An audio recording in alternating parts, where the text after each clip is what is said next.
Welcome to Step by Step Life Coaching Leadership Academy. This is what you have been waiting for, leaders.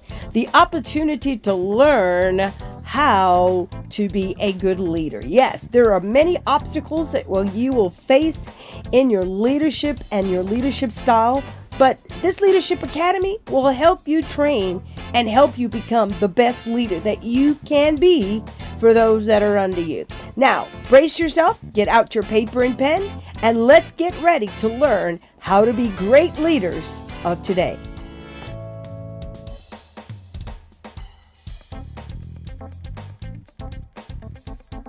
Thank you for taking your time to join Step by Step Life Coaching Center. Today we will be coaching you on the topic of care pastoring for servant leaders. How do you care for those that take your orders or follow your direction or that you mentor? Here's an opportunity to be coached according to scriptures on how to lead as a servant leader. Now, just take note, because of COVID-19, we have now resorted to Zoom online coaching.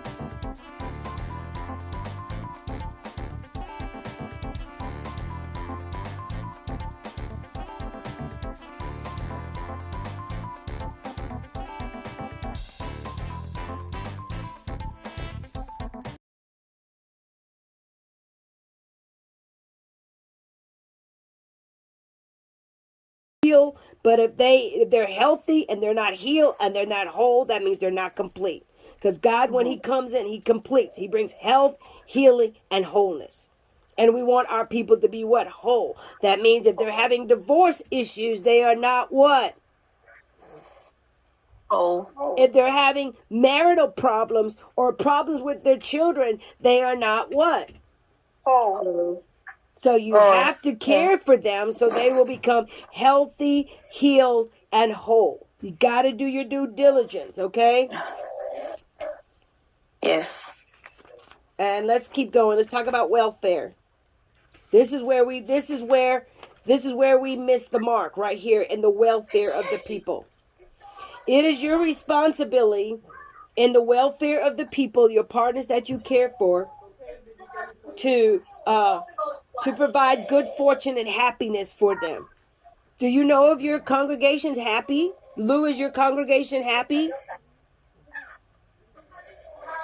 For the most part, I think so. Yes, ma'am. Okay, but do you know? I mean, I talk to everybody, so, and I guess I care in that aspect. So I would say yes, unless they fabricate it. Okay. So I'm going to tell you how this works. Okay. In the military, we have a thing called a health and welfare check. We don't care. Mm-hmm. We don't care if our soldiers come to formation dressing the part and looking the part. We have access to their address, their phone number, and their location. As a caregiver, your job is to show up in the room and check the room to make sure. Some of our soldiers came to formation dressing the part, but you go to their houses, oh my God, it was tore up, poop everywhere, clothes everywhere. The living conditions didn't match the outward appearance. So when we have a health and welfare, making sure that our people are happy, anybody can say, oh good, I'm good, Pastor, bless God, hallelujah, everything is good, thank you. We can do that, right?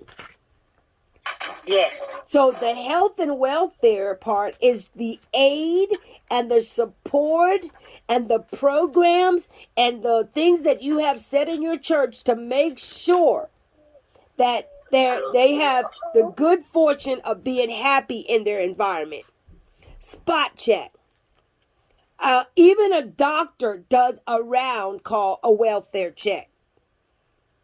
Right? A doctor will come at least 3 to 4 rounds. Yes.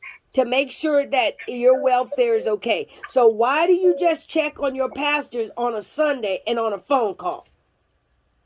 Well, I don't actually. In that regard, I do a welfare check because I'm in constant, because I guess because it's such a smaller ministry at this Correct. particular time.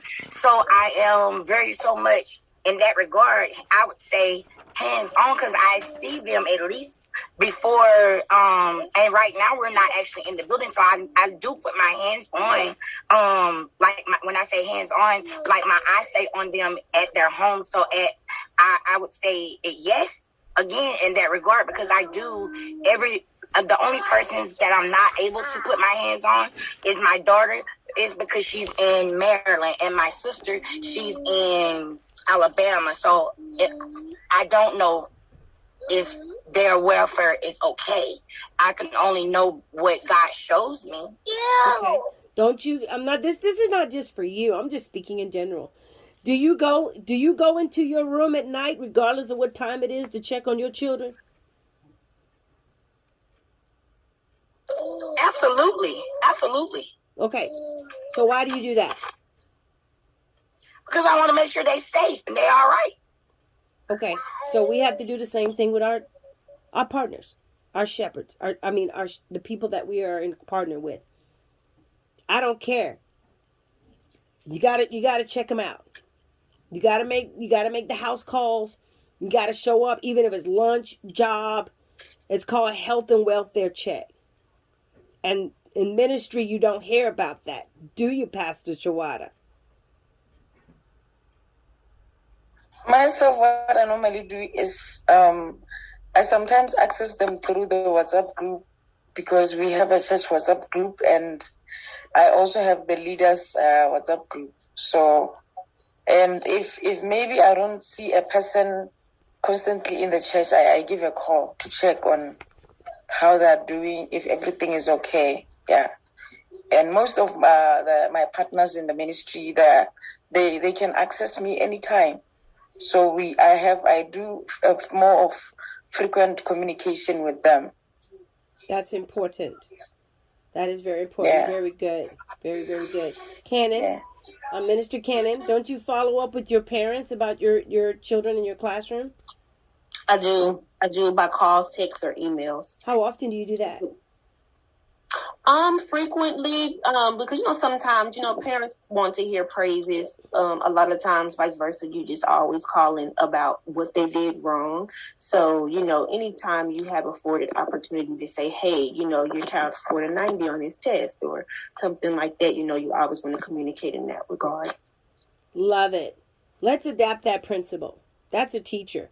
That's the kind of teacher I want teaching my child. Okay? Jesus always followed up. He always Jehovah Jireh them. Follow up. Okay, so most of you are on that, but take it to the next level. Okay, we have access. We know we've got COVID, but as leaders, we want to take it to the next level. I know, because if you can't handle it, okay, then you have somebody else that you partner in your church, and they delegate that authority. You delegate that. But they've got to have the same care, concern like you do. Okay? Remember, the people that you bring under you, they are there to, what? Replicate who you are. They can't be walking around as though they Pastor Chawada. No. You are a designated partner of what my heart is and what I do and what I will say. Don't be going to people's house, laying hands and having their own personal deliverance service. Because Pastor Lou don't do that. Why are you going to do that? So as leaders and those that are in covenant leaders with you, that's why you have to know who you partner with. And they have to care like you care. That's why you train them up. That's why they have a heart after you have. Because people are following the servant leader. The care partner leader. That's who they're following. So be very careful about how and what you delegate people to do on your behalf, pastors and ministers. That's why you're in the classroom. You have an assistant, right, Minister Cannon? Yes, ma'am, I do. Okay, so you tell your assistant what to do, right? Mm-hmm. Does she execute you? Execute what you tell her?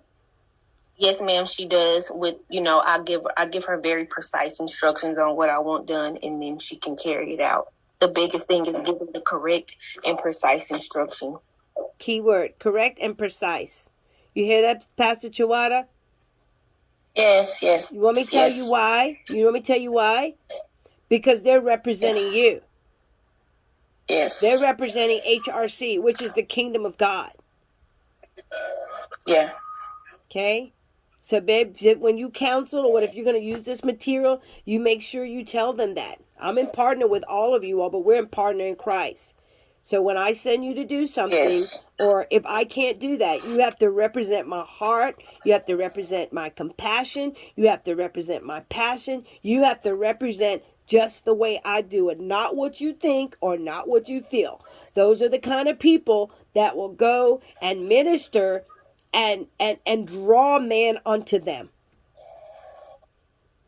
And they'll be the pastor, and then people be wanting the caregiver to come, and they'll make themselves the caregiver. You remember David's son in the Bible?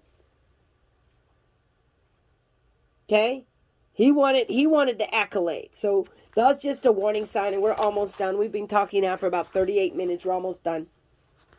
One of the things that you also have to make sure that you process as the 5 is maintenance. You have to maintain your ministry. You have to maintain yourself. You have to maintain your family. You have to maintain the grounds, the outer exterior of the ministry. When they come, unfortunately, to your house or anything that represent Christ, it's got to be of a spirit of excellence. I'm sorry to tell you that. That's just the way the world looks at it. You can't just say, oh, that's just the way I am. No. Because they're looking for the example of Christ here on the earth, right? So maintenance goes both ways. We provide the necessity for the life of existence and excellence for the people. That's what we provide as caregivers. That means we have to provide the food, the water, the shelter, and the clothing. Those are the four basic necessity of life existence for people. If people don't have food to eat, if people don't have water to drink, if people don't have shelter, and people don't have clothing, then they can't worship God freely. They'll call on God, but they won't worship him. Why? Read Matthew 25, 146. Then shall the king say unto them on his right hand, come ye blessed of my Father, inherit the kingdom prepared for you from the foundation of the world. For I was an hungered, and you gave me meat. I was thirsty, and you gave me drink. I was a stranger, and you took me in. Naked are ye clothed me. I was sick, and ye visited me. I was in prison, and ye came unto me. That sounds like caregiving to me, right? So if you're not measuring up to be a caregiver, most people say, I don't have time. My first responsibility is to my house. Got it. And it should be like that. Get your house in order first. Because if your house is not in order and you're not caring for your people in your household, then you can't step out into anything greater. You just can't. It will always be a double standard. You'll look polished and then your house will be tore down. Mentally, spiritually, intellectually, it'll be tore down. So, and maintenance for ministry or care for ministry of people is to make sure that they have those needs met. Once somebody's basic need is met, you have their heart forever. Am I right about it? Look, I'm in Central America. I can't give a gospel to somebody when I'm not feeding them. They can't listen to me. They're like, "What kind of God you got? You wanna bring me a word, but you don't bring me no food for real? You wanna preach to me about your God? Where is your God at? I'm at the basic need, right?" And this is just a sidebar from Pastor P. This is just a sidebar. And I'll say this again. The church is a hospital. That's where we care for people. Okay? You got people coming to your church to worship your God that haven't eaten,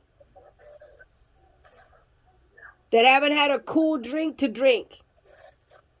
But you leave your church, you go eat, and they have nothing to eat. What does that look like?